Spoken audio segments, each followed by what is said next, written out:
मुद्दा ये है कि जो पेपर है वो हर बार लीक हो रहा है। सरकार ये कहती है बेटी बचाओ बेटी पढ़ाओ और लास्ट में बेटियों को धरने में बिठा देती है। एयरपोर्ट का सपना दिखाकर वोट मांगे जाते हैं और रास्ता छीन लिया जाता है। विधायक और सांसद एक दिन के लिए भी बने तो उनकी तनख्वाह बार बार बनती है, लेकिन जब कोई कर्मचारी 20 साल 30 साल सरकारी महकमे में काम करता है उसको पेंशन करनाल में जाते हैं और उनका हेलीकॉप्टर लैंड होना था, वहाँ से ढाबा हटा दिया जाता है। अपनी ही सरकार में कोई अपने ही विधायक का फ़ोन ना उठाए तो क्या करें। बजट में आम आदमी को कुछ उम्मीद लगती है कि आम आदमी के लिए कुछ होगा, जिसका कांग्रेस में आज भी कई जगह गुटबाजी देखने को मिलती है। फिलहाल दूरदर्शन पर अभी तक कोई भी निर्णय अभी तक नहीं आया है। कई सवाल उठ रहे हैं कि अब वापस कलायत जाने वाले, कलायत से इलेक्शन लड़ने वाले लोग। नमस्कार, आप देख रहे हैं न्यूज़ आपके साथ और फिलहाल हमारे साथ हैं पूर्व केंद्रीय मंत्री जयप्रकाश जी और इनसे फिलहाल कई मुद्दों पर बातचीत करेंगे जो आपने हमें कमेंट्स में बताए हैं। नमस्कार सर। नमस्कार जी। सर, पहले तो सबसे पहला मुद्दा ये है कि जो पेपर है वो हर बार लीक हो रहा है। पेपर नहीं लीक हो रहा है, पेपर लीक करवाया जा रहा है। और चौधरी भूपेंद्र सिंह हुड्डा जब इस प्रदेश के चीफ मिनिस्टर थे, इसलिए हमने एक निर्णय लिया था कि एकेडमिक क्वालिफिकेशन की मेरिट बना करके उसमें फिर इंटरव्यू के नंबर दे दिए गए थे। कम से कम ये झमेले तो नहीं होते।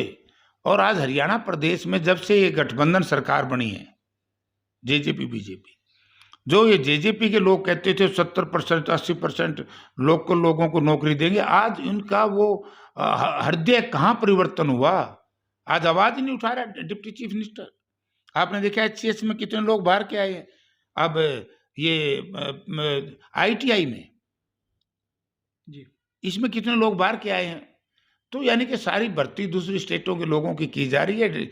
ये मुझे ऐसा लग रहा है कि एक संगठन विशेष में विश्वास रखने वाले लोगों को ही हरियाणा में नौकरी दी जा रही है और वो इनके संगठन के लोग हैं, दूसरी स्टेटों से आते हैं।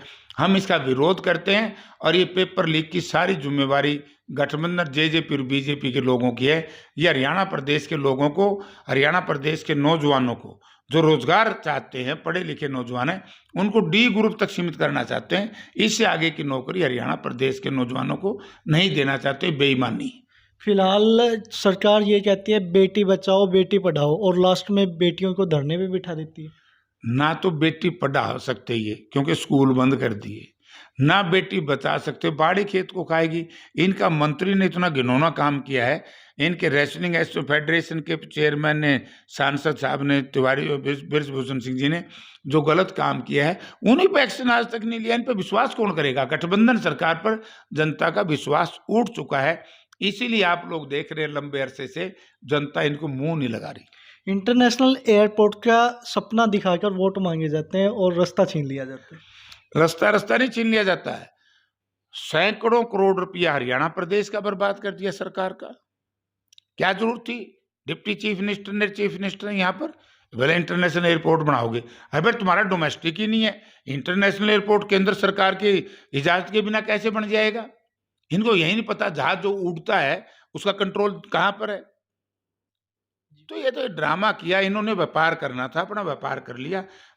सत्ताधारी दल में बैठे लोगों ने जमीनें खरीदी, कौड़ियों के भाव वो बहुत महंगी कर दी।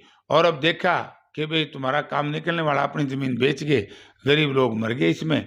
और इस इलाके के कम से कम भी 20-25 गांव को नहीं, पूरे इलाके को, जिन्होंने चंडीगढ़ की तरफ जाना है, सबके रास्ते बदल के कहाँ जाएंगे बेचारे। बीड़ के लोग, तलवंडी के लोग, धानसू के लोग, इस इलाके के मतलब लोग कहाँ से निकलेंगे। और इसी जरूरत नहीं। अब हमारी जब सरकार आएगी, हम इस मामले की विशेष तौर से जांच कराएंगे कि क्यों तो इंटरनेशनल एयरपोर्ट का नाम यहाँ ड्रामा किया गया, उसके नाम से वोट मांगे गए। क्यों यहाँ पर एकदम आनन फानन में केंद्र सरकार ने मना कर दिया, जब था इन्होंने कभी, हमारे तो कभी प्रस्तावित ही नहीं था। सिर्फ रोड ही बंद नहीं हुआ, वहां पर जमीन के रेट भी बहुत कम आ गए हैं। हाँ, यही तो कहना, अपनी तो बेच गए, खरीद गए, व्यापार करें ने तो बढ़िया सा। ये तो बनारसी ठगाते भी बड़े ठग हैं जिनके पास ये महकमे है।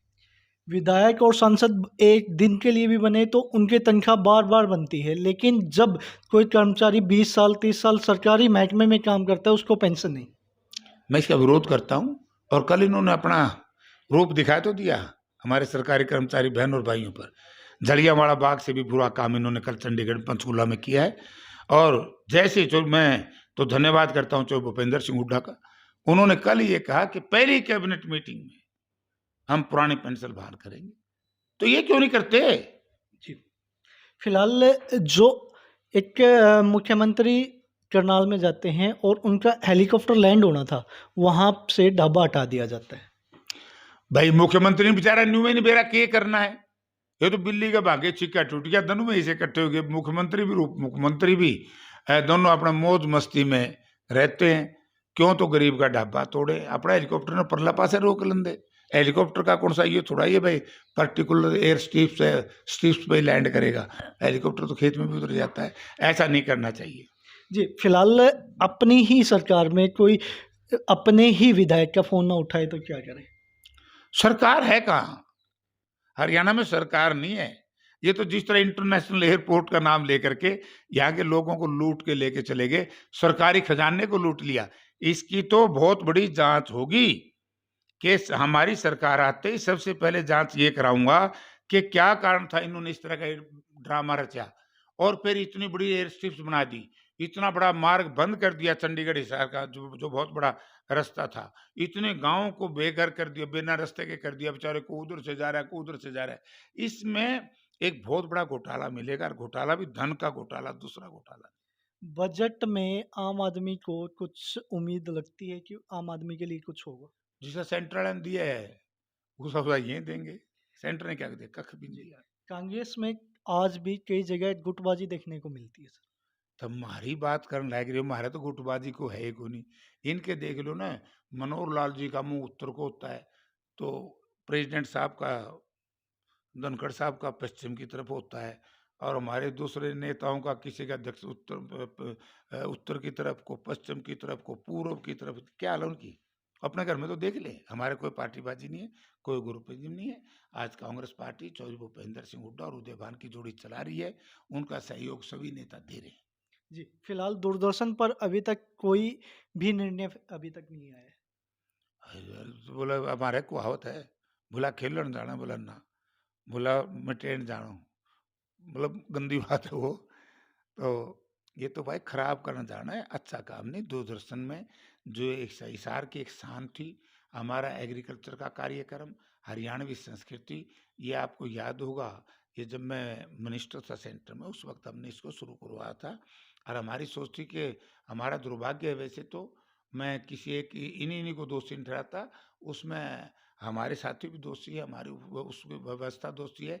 हरियाणा एक ऐसा प्रदेश है जिसका अपना टीवी चैनल नहीं है, ये दुख की बात है। जी, सर फिलहाल कई सवाल उठ रहे हैं कि आप वापस कलायत जाने वाले, कलायत से इलेक्शन लड़ने वाले लोग कह रहे हैं। अच्छा, जी। और जो नहीं हुआ तो मैं पक्का रहूंगा, वो कोई नहीं पाता तो मेरे क्यों पूछो, उसने पूछ लेना है।